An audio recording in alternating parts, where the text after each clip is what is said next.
आज जो फटाफट सिलेबस चेक करेंगे सीपीडी का C1 का फाइनेंशियल मैनेजमेंट जो है पहला है analysis of the financial statement करेंगे। Analysis of the financial statements क्या क्या देखेंगे इसमें, analysis and interpretation of the financial statements. ठीक है, कौन कौन सी फाइनेंशियल स्टेटमेंट्स होती हैं?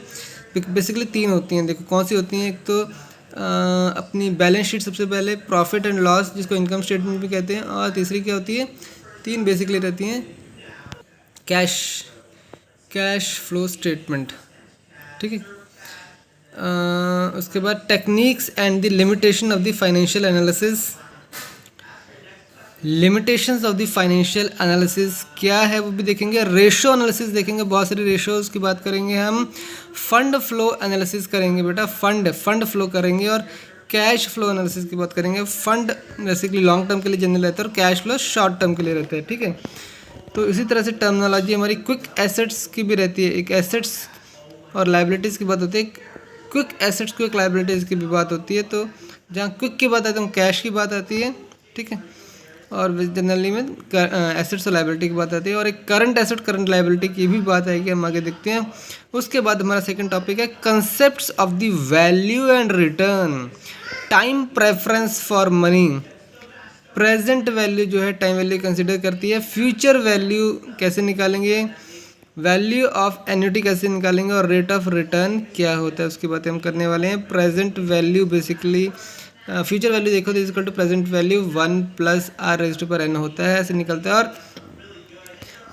फ्यूचर वैल्यू ऐसे करने से फ्यूचर वैल्यू निकल सकते हैं और प्रेजेंट वैल्यू भी निकाल सकते हैं। वैल्यू ऑफ एन्युटी की बात करें, जैसे एन्युटी की बात करें तो वो भी एन्युटी क्या होता है, जैसे कि आप कुछ उधार क्या करेंगे, लोन पे लेते हैं तो उसकी जो किस्तें बनती हैं, क्योंकि वो उस टाइम की वैल्यू को देखते हैं। तो वैल्यू ऑफ एन्युटी कैसे बनाते हैं, उसका एक फार्मूला है जो उसका फ्यूचर वैल्यू होता है इक्वल टू कैश फ्लो कितना है, bracket start 1 + r⁻n -1 divided by r, ये रहता है। ठीक है, वो तो फ्यूचर वैल्यू के लिए रहता है। प्रेजेंट वैल्यू के लिए इक्वल टू कैश इनफ्लोस जो रहेंगे आपके, जो किस्तें मतलब बनी होंगी, कैश फ्लो ब्रैकेट स्टार्ट। अब यहाँ पर क्या होता है, 1 माइनस ब्रैकेट स्टार्ट होता है 1 + r⁻n होता है, और होल डिवाइडेड बाय यहाँ पर क्या आ जाता है, r आ जाता है। ठीक है, तो ऐसे कैलकुलेट कर लेते हैं। आगे हम रेट ऑफ रिटर्न की बात करेंगे। जब ये रेट ऑफ रिटर्न की बात आती है तो हिट एंड ट्रायल मेथड यहाँ पर हमें बोला होगा कैसे निकलता है। इस केस में कैसे निकालते हैं कि जब इनफ्लो और आउटफ्लो बराबर हो जाता है तो उस केस में वो आर बन जाता है। एक्चुअली एनपीवी हम एक्चुअली ज़ीरो करने की कोशिश कर रहे होते हैं। ठीक है, तो जब भी एनपीवी अगर पॉजिटिव आता है तो कंसिडर करते हैं प्रोजेक्ट, नहीं तो नहीं करते हैं। चलो आगे चलते हैं। Investment decisions, concept of capital budgeting की बात करेंगे। कैपिटल मतलब बड़ा बजट कैसे आता है, इक्विटी से आता है। और डिबेंचर्स यानी हम ये तो उधार लेंगे, डिबेंचर्स मतलब उधार लिया है, और इक्विटी मतलब आप सबको अपना भागीदार बना लिया लोगों को, उसने पैसा लिया है, बेसिकली लीवरेज ले रहे हैं। ताकि लीवरेज क्या होता है कि बेसिकली हम लीवर कैसे काम करता है कि आप अगर आपको लीवर मिल जाए तो आप थोड़े एफर्ट से ज़्यादा प्रॉफिट निकाल सकते हैं। तो वही आपको लीवरेज देती जनता। अगर आप शेयर्स में लगाते हैं तो वो जनता पैसा देगी ताकि आप अपने एफर्ट लगा के ज़्यादा प्रॉफिट जनरेट कर सकें। ठीक है, कैपिटल बजटिंग की बात करेंगे हम। कैपिटल बजटिंग अप्रेजल मेथड क्या है, कैपिटल बजटिंग अप्रेजल मेथड्स, ये understanding the appraisal methods for the capital budgeting management की बात करें तो यहाँ पर क्या दे रखा है, NPV accounting rate of return, simple rate of return की बातें कर रहे हैं। Does not take into account the time value of money, ये करता है, ये takes into the account the time value of money. फिर इंटरनल रेट ऑफ रिटर्न ये भी लेता है, ये हिट एंड ट्रायल से चलता है। इंटरनल रेट ऑफ रिटर्न ध्यान रखना इस चीज़ का। Modified internal rate of return आता है। फिर एडजस्टेड प्रेजेंट वैल्यू भी आता है। Adjusted present method use to calculate the value of a project by adding net present value of the project to the present value of any financing cost of the benefits. APV takes into account the effect of financing on the value of investment project. से समझ में तो कुछ नहीं आया समझे। Profitability index की बात करेंगे। हमेशा ध्यान में प्रॉफिटेबिलिटी इंडेक्स और एनपीवी आपस में रिलेटेड रहते हैं, ठीक है। Profitability index greater than 1 indicates the project is profitable and should be considered for investment. Profitability index is the ratio of the present value of the cash inflow to the initial investment, समझ गए। तो profitability index is equal to present value of the cash inflow to the initial investment. अगर ये greater than 1 है then project is profitable. फिर बात करेंगे equivalent annuity की बात करेंगे, ठीक है। एन्युटी की बात हमने की थी। This method is useful in comparing the investment opportunity with different cash flow pattern. पे बैक पीरियड कितने सालों में रिटर्न आ जाएगा, जो भी हमारा इन्वेस्टमेंट था वो रिकवर हो जाएगा, यानी प्रॉफिट और नीचे कितना हमने कैपिटल लगाया था, इन्वेस्टमेंट कितना किया था इनिशियल, ये भी टाइम वैल्यू कंसिडर नहीं करता है, ठीक है। Does not take into account time value of money. ध्यान रखना पे बैक पीरियड सिंपल में, ये सब सिंपल मेथड हैं, पे back period time value consider नहीं करते हैं। Discounted pay back period, this method is more accurate because it taking into account the time value of money, जिसे कहते हैं डिस्काउंटेड पे बैक पीरियड। यहाँ पर हम यूज़ कर रहे हैं। रियल ऑप्शन एनालिसिस की बात हो रही है। Real option method use to evaluate investment projects with significant uncertainties और द रिस्क्स जो है, it involves the estimating the potential value of options that may arise during the projects life time, such as the option to expand, defer or abandon the project, ठीक है। तो ये सारे के सारे मेथड हैं जो गूगल पे हमें मिले हैं अभी। चलो आगे चलते हैं। हमने क्या पढ़ रहे थे, कहाँ पर थे हम। तो हमने देखा कैपिटल बजटिंग अप्रेजल मेथड्स, उसके बाद tactical versus strategic investment decisions. इतना समझ लो, एक तो टैक्टिक से काम करना, स्ट्रेटेजिकली काम करना। देखो लॉन्ग टर्म जो भी काम करना है तो उसके लिए हमें स्ट्रेटेजी बनानी पड़ती है, ठीक है। तो लॉन्ग टर्म के लिए जब भी ध्यान दें, जो डिसीजन लेने वो स्ट्रेटेजिकल इन्वेस्टमेंट डिसीजन होंगे, और जल्दी से क्विकली अच्छे डिसीजन लेने हैं तो वो टैक्टिकल डिसीजन होंगे। टैक्ट से लेना है, टैक्टिक्स आने चाहिए तुम्हें, तुम तुरंत डिसीजन ले सकते हो, अच्छे डिसीजन। टैक्टिकल मतलब शॉर्ट टर्म के लिए होता है, स्ट्रेटेजिक में लॉन्ग टर्म के लिए रहते हैं। जनरली कैपिटल राशनिंग की बात कर लेंगे, रेशनिंग या राशनिंग जो भी है, कैपिटल राशनिंग की बात करेंगे। तो कैपिटल रैशनिंग देख लेते हैं। रैशनिंग ने प्रोनाउंसिएशन देखा। Capital rationing is the process through which the companies decide how to allocate their capital on the different projects given that their resources are not limitless. The main goal is to maximise the return on their investment. देखो capital rationing कैसे दे रखा है। अभी देखो जो हमारे पास financing options है वो लिमिटेड हैं, ठीक है। तो हमें जैसे घर से जाते सामान लेने के लिए, राशन लेने के लिए जाते हैं, ठीक है। तो राशन लेने जाते हैं तो क्या घर से डिसाइड करके जाते हैं ना किस चीज़ पर हमें कितना कितना एक्सपेंडिचर खर्चा करना है, क्योंकि हमारा बजट लिमिटेड होता है। तो हमें पहले से डिसाइड करना होता है कि बेसिकली कहाँ पर कितना कितना इन्वेस्टमेंट करना है, ठीक है। इस चीज़ पे इतना करना है, इस चीज़ पे इतना करना है। तो this is the process companies use to decide which investment opportunities make the most sense to pursue, ठीक है। क्या करना है कि मोस्ट सेंस बनाता है परस्यू करने के लिए, ठीक है। तो ये कैपिटल रैशनिंग की बात यहाँ पर हो गई है। और उसके बाद है factors affecting the capital investment decision, कि कौन से फैक्टर अफेक्ट करते हैं कैपिटल इन्वेस्टमेंट करने डिसीजन लेने के लिए। उसके बाद है हमारा फोर्थ पॉइंट है financial planning and capital structure. Financial planning करनी है और कैपिटल स्ट्रक्चर की बात करेंगे। एस्टिमेटिंग द कैपिटल रिक्वायरमेंट, कितना हमें लगेगा। फिक्स्ड कैपिटल क्या होती है, वर्किंग कैपिटल क्या होती है, कैपिटलाइजेशन क्या होता है, पैटर्न्स ऑफ कैपिटल स्ट्रक्चर्स क्या क्या होते हैं, ठीक है। वर्किंग कैपिटल मतलब जो हमें रोज़ाना जो रोज़ाना के यूज़ के लिए चाहिए होता है वो होता है वर्किंग कैपिटल, ठीक है। वर्किंग कैपिटल और फिक्स्ड कैपिटल की बात करें तो जो मोटा बड़ा खर्चा प्लांट मशीनरी लगा दी वो फिक्स्ड कैपिटल एक बार चेंज होने। वर्किंग कैपिटल जो रोज़ाना हमारा मतलब इन वेरी जल्दी वो कैपिटल जो हमारा कैपिटल तो है लेकिन वो जल्दी से लिक्विड हो सकता है। जैसे कि लैपटॉप ले लिया हमने, ठीक है। लैपटॉप हमारे काम में आ रहे हैं तो जल्दी से लिक्विड उसको किया जा सकता है, बेचा जा सकता है उसको, ठीक है। तो अब वो बातें करेंगे हम। पैटर्न ऑफ कैपिटल स्ट्रक्चर देखेंगे। पैटर्न ऑफ कैपिटल स्ट्रक्चर क्या होता है। पैटर्न ऑफ कैपिटल स्ट्रक्चर हम देखते हैं। कैपिटल स्ट्रक्चर किस तरह से हो सकते हैं। With the issue of equity share only, सिर्फ इक्विटी से हम अपना कैपिटल जुटा रहे हैं।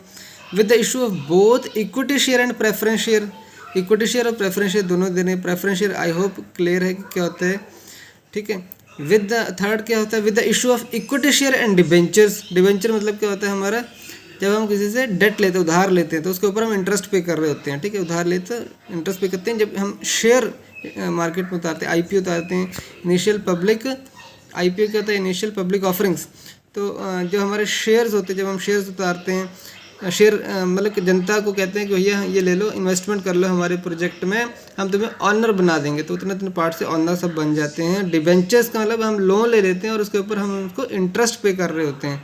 इक्विटी लेते हैं तो हम उसके ऊपर उसको डिविडेंड पे कर रहे होते हैं, मतलब प्रॉफिट शेयर कर रहे होते हैं अपना उनके साथ, ठीक है। तो वो होता है इक्विटी, ये तो डिबेंचर। तो हम कैपिटल जुटा सकते हैं किस किस तरह से, ओनली इक्विटी ले लें या फिर इक्विटी शेयर और प्रेफरेंस शेयर ले लें। प्रेफरेंस शेयर मतलब अगर हमारा शेयर ऐसे नहीं बन रहा तो प्रेफरेंस शेयर भी देते हैं। प्रेफरेंस शेयर क्या होता है, अगर हमें और कैपिटल चाहिए, एक बार हमने लगा दिया उसके बाद और कैपिटल हमें चाहिए तो प्रेफरेंस शेयर हम डाल देते हैं। इसमें क्या होता है, प्रेफरेंस मतलब उनको पहले प्रेफरेंस मिलती है उन शेयर होल्डर्स को, डिविडेंड जब हम इशू करते हैं तो उन प्रेफरेंस शेयर होल्डर जो होते हैं उनको पहले प्रेफरेंस दी जाती है डिविडेंड डिस्ट्रीब्यूशन के टाइम पर। आगे क्या है, with the issue of equity share and debenture हो गया हमारा। और चौथा का ऑप्शन है with the issue of equity share, preference share and debenture. आप तीनों को यूज़ करके यहाँ पर बना दिए। तो ये ऑप्शन है जैसे हम कैपिटल जुटा सकते हैं। तो हमने देखा कि पैटर्न्स ऑफ कैपिटल स्ट्रक्चर क्या क्या होते हैं, ठीक है, किस किस तरह से पैटर्न ऑफ कैपिटल स्ट्रक्चर हो सकते हैं।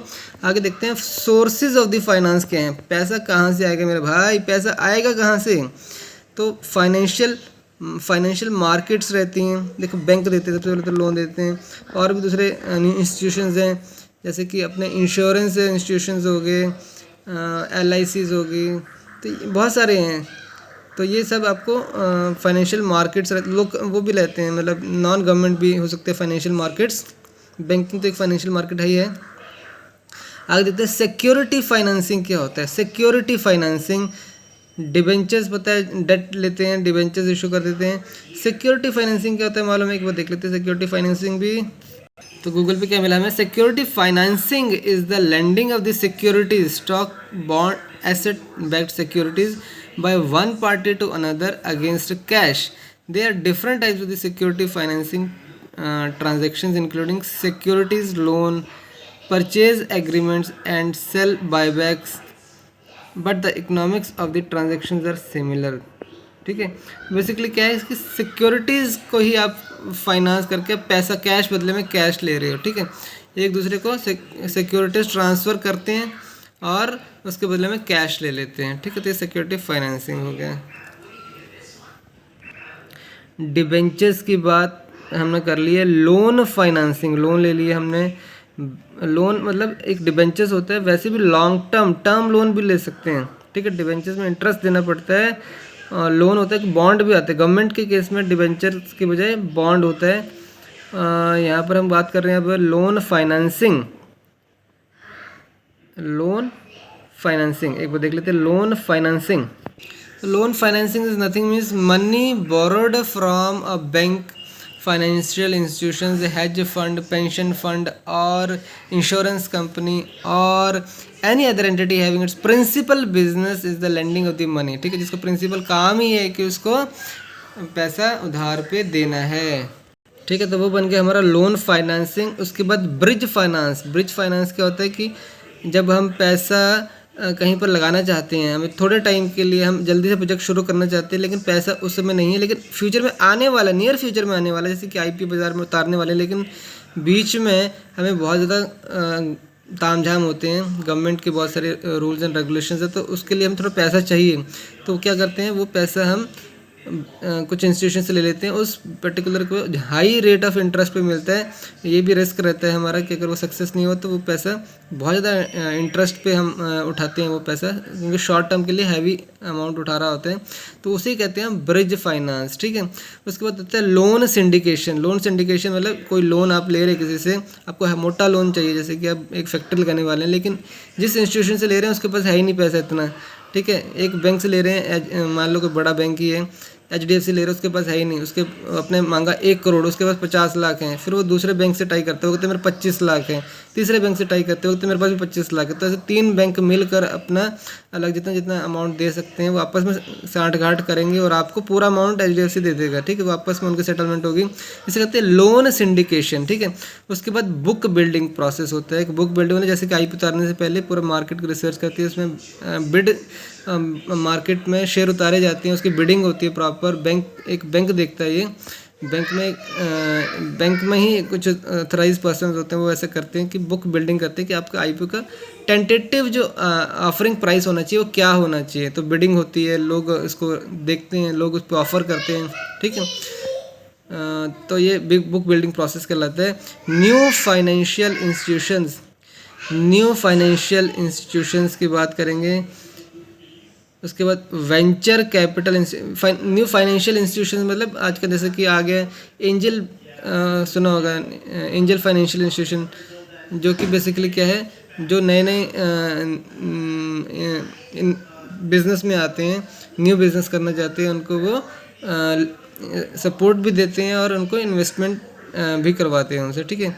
उसी तरह से वेंचर कैपिटल होता है। उसमें क्या होता है, वेंचर कैपिटल इंस्टीट्यूशन क्या करते हैं, वो आपका पैसा देते हैं इन्वेस्ट, जैसे शार्क टैंक्स आता है, वो बेसिकली पैसा लगाते हैं लेकिन इक्विटी ले लेते हैं, इक्विटी शेयर मांगते हैं कि मुझे 5% इक्विटी देना है आपको, ठीक है। मैं आपको 1 करोड़ दूंगा, मुझे 5% इक्विटी, 10% इक्विटी दे देना, मतलब मुझे अपनी कंपनी में भागीदार बना लेना। जब भी आपको प्रॉफिट होगा तो 5% मेरा प्रॉफिट आ जाएगा उसमें से, ठीक है। वेंचर कैपिटल इंस्टीट्यूशन आते हैं, जैसे शार्क टैंक हो गया। म्यूचुअल फंड की हम बात करते हैं। म्यूचुअल फंड क्या होते हैं, एक कुछ क्या कहते हैं उसको, एक्सपीरियंस्ड जो स्टॉक मार्केट में जो पैसा लगा के उसकी जो स्टॉक मार्केट को अंडरस्टैंड करते हैं कि कैसे किस चीज़ के कहाँ पर इन्वेस्टमेंट करनी चाहिए, कि जो प्रॉफिटेबल कंपनीज है उसमें लगाना चाहिए ताकि आपका जो रिटर्न्स है अच्छे आ सके। तो वो म्यूचुअल फंड वो दिखते हैं। फैक्टरिंग इंस्टीट्यूशंस होते हैं। फैक्टरिंग इंस्टीट्यूशंस क्या होते हैं अभी बताता हूँ। अरे बहुत ही इंटरेस्टिंग कंसेप्ट है फैक्टरिंग। फैक्ट्री मेरा मतलब फैक्ट्री बन गई है क्या ये मेरी, पता नहीं, अब फैक्ट्री बनी है, फैक्ट्री से वर्ड आया है कि कैसे आया है, लेकिन एक तरह से तो फैक्ट्री ही है ये देखो कंपनी है, एक जगह कंपनी होती है, एक डेटर होते हैं, एक मेरा फैक्टर होता है, जैसे कि मेरा बैंक आ गया। तो factoring is a financial arrangement between the company and the financial institute. देखा, जो फैक्टर है वो यहाँ पर फाइनेंशियल इंस्टीट्यूट रहता है, in which the company gets money in the form of advance in return. Advance में पैसे ले लेती है in return for the receivable from the financial institution. In this company is called the client and financial institution is called the factor. The financial institution है वो कहलाता है हमारा फैक्टर। समझ में आई बात? नहीं आई तो एक बार समझ लो कि मान लो इससे मुझे, अब मैंने ये कंपनी को सेल कर रही है और इसको इससे पैसा लेना है, लेकिन इसका एक क्रेडिट पीरियड रहता है हमेशा, 1 महीना रहेगा, जो मर्जी रहेगा। तो कंपनी इससे सांठगांठ करती है कि मुझे पैसा इमीडिएटली चाहिए, लेकिन अभी मैं तो सेल करना है तो, लेकिन वो तो इमीडिएटली पैसा नहीं देते, वो अपना सेल करेगा, उसके बाद उसका प्रॉफिट आएगा, उसके बाद क्रेडिट पीरियड ख़त्म होगा, उसके बाद वो पैसा आएगा। मैं ऐसा करती हूँ, मैं सारी इसकी जो इनवाइस हैं, जितने भी मेरे डेटर हैं, उनकी इनवाइस मैं तुझे देती हूँ, तू मुझे इसके बदले में डिस्काउंट रेट पर मुझे वो पैसा दे दो, तुम अपना प्रॉफिट रख लेना, क्योंकि वो तो पैसा लेट आएगा। तो कुछ डिस्काउंट रेट पे उसको पेमेंट कर देती है, पेमेंट रेट है डिस्काउंट। तो बैंक कहता है बढ़िया है, तो मुझे सारी इनवाइस दे दो, ये 1 महीने के बाद मैं ले लूँगा, और तुम डिस्काउंट, वो कहते हैं मुझे डिस्काउंट रेट पर तुम्हें पेमेंट मैं पहले ही कर देती हूँ, तुम्हें तो 1 महीना लगेगा, मैं पहले ही पेमेंट कर देती हूँ, लेकिन मैं तुम्हें पेमेंट करूँगी डिस्काउंट रेट पर। तो 1 महीने का वो फ़ायदा उठा लेगा कौन? ये बैंक, ठीक है। समझते इस तरह से काम आ रहा है ये। तो ये हो गया हमारा फैक्टरिंग, और ये हो गया फैक्टरिंग इंस्टीट्यूशन, मतलब कोई बैंक भी हो सकता है, कोई भी हो सकता है ये। उसके बाद है न्यू फाइनेंशियल इंस्ट्रूमेंट्स की बात करेंगे। कौन कौन सा अभी न्यूली फाइनेंशियल इंस्ट्रूमेंट कौन कौन से हैं? कमर्शियल पेपर्स, कौन सा है? Commercial papers, then securitisation of the debt, then global depository receipt, GDR जिसे कहते हैं। उसके बाद डेरिवेटिव्स जैसे कि ऑप्शंस, उसमें फॉरवर्ड, फ्यूचर एंड स्वैप। उसके बाद लीज रहता है, ठीक है। अब ये आई होप ये क्लैरिटी है तुम्हें कि ये क्या क्या चीज़ है, नहीं तो मैं बता देता हूँ एक बार। Venture capital, mutual fund, factoring हो गया। न्यू फाइनेंशियल इंस्ट्रूमेंट की बात करते हैं। कमर्शियल पेपर क्या होता है? कमर्शियल पेपर, ये देखो, commercial paper is basically unsecured short term debt instrument. बेटा जबकि शॉर्ट टर्म कुछ आपको लाइबिलिटीज़ हैं, जैसे मतलब पे आपको सैलरी देनी है, ठीक है, अकाउंट्स पेबल हैं, इन्वेंट्रीज हैं, ठीक है, ये तो पेरोल मतलब लाइबिलिटी सच एज पेरोल हो गया, मतलब वही सैलरी वगैरह देनी है। अकाउंट्स पेबल आपको कुछ पेमेंट है इमीडिएटली करनी पड़ेगी। और इन्वेंट्रीज की बात हो रही है छोटा, तो it is typically use to finance short term liabilities. तो उसके लिए हम क्या यूज़ करते हैं? Commercial paper. It is usually issued at a discount from the face value, ठीक है, क्योंकि आपको इमीडिएटली चाहिए तो डिस्काउंट पे मिल जाता है आपको। Discount at the face value, it reflects the prevailing market interest rate. Prevailing market में जो इंटरेस्ट रेट होते हैं वो चलते हैं, और ये डिस्काउंट रेट पे आपको मिल जाता है। तो इसे कहते हैं कमर्शियल पेपर।